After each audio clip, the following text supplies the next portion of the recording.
Okey, nampak tak? Ni perbezaan dia. Tak lari jauh mana tuan-tuan, huruf ha dengan ha. Sebab tu kita sangkut di sini sahabat-sahabat Quran.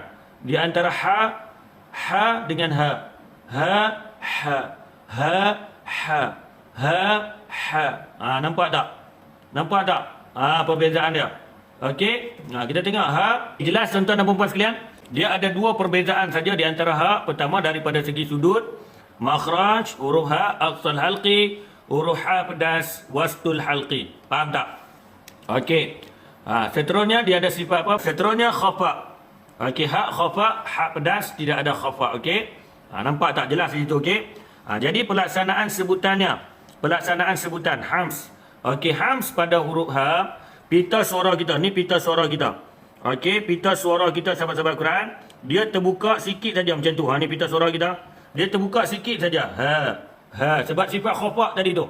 Kita kena sembunyikan apa? Sembunyikan sebutan ha daripada kuat. Ha. Okey. Dia macam tu saja sebut dia sebab apa? Ha ni dekat dengan sadrun, dada. Tetapi pita suara bagi huruf nampak ha pedas, dia terbuka banyak. Dia terbuka banyak bentuk V. Dia terbuka ha.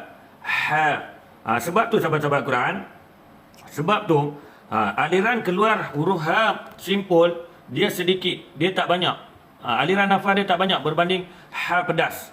Apatah lagi ha pedas ni dia berada di wastul halqi, tengah kerongkong. Sebab tu aliran nafas pada ha tu dia akan lebih daripada ha. Cuma ha ni pedas. Ni kita biasakan sahabat-sahabat Quran, hashtag dia tu pedas. Tapi pedasnya tu di mana? Cuba komen. Kita nak buat pedas pada huruf ha ni di mana sahabat-sahabat Quran? Pedas huruf ha ni di mana? Hari ni ramai yang buat pedas di rongga mulut. Dia buat pedas ni di rongga mulut ni. Okey, pedas dia tu di tengah halqum. Di tengah halqum, bukannya kita buat pedas di rongga mulut kan. Saya dah bagi tahu dah kan. Jangan buat pedas tu di rongga mulut. Kalau kita buat pedas tu keluar daripada rongga mulut, dia jadi ha pondan. Ha. Dia jadi ha macam tu. Okey, nampak tak? Dia jadi ha pondan.